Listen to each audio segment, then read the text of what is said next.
কথায় আছে অভাগা যেদিকে যায় সেদিকেই নদী শুকিয়ে যায়। প্রবাদটা যেন একেবারে মিলে যাচ্ছেন সাকিব আল হাসানের সঙ্গে। একে তো রাজনীতি পরিস্থিতির কারণে দেশের হয়ে ক্রিকেট খেলতে পারছেন না তিনি, আর আরো একবার নতুন করে কপাল পড়ল সাকিব আল হাসানের। অবৈধ বোলিং অ্যাকশনের জন্য এবার বোলিং থেকে নিষিদ্ধ হলেন সাকিব আল হাসান।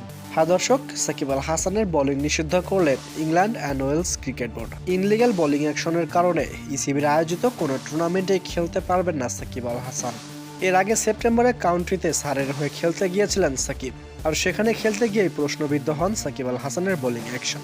এরপর ইংল্যান্ডের বার্মিংহাম লাহোরয় বিশ্ববিদ্যালয়ে পরীক্ষা দেন সাকিব আল হাসান তার বোলিং অ্যাকশন নিয়ে। আর 10 ডিসেম্বর সাকিব আল হাসানের সেই বোলিং অ্যাকশনের ফলাফল ইসিবির হাতে পাওয়ার পর থেকেই সাকিব আল হাসানকে নিষিদ্ধ ঘোষণা করা হয়। 15 বছরের দীর্ঘ ক্যারিয়ারে এই প্রথমবারের মতো এমন হলো সাকিব আল হাসানের সঙ্গে। তবে কি আন্তর্জাতিক ক্রিকেটেও সাকিব আল হাসানের বোলিং অ্যাকশন নিয়ে প্রশ্ন তোলা হবে? নিষিদ্ধ হবে কি আন্তর্জাতিক ক্রিকেটেও? প্রিয় দর্শক, সাকিব আল হাসানের বোলিং অ্যাকশন নিয়ে আপনার কি মতামত, তো অবশ্যই কমেন্টস করে জানাবেন।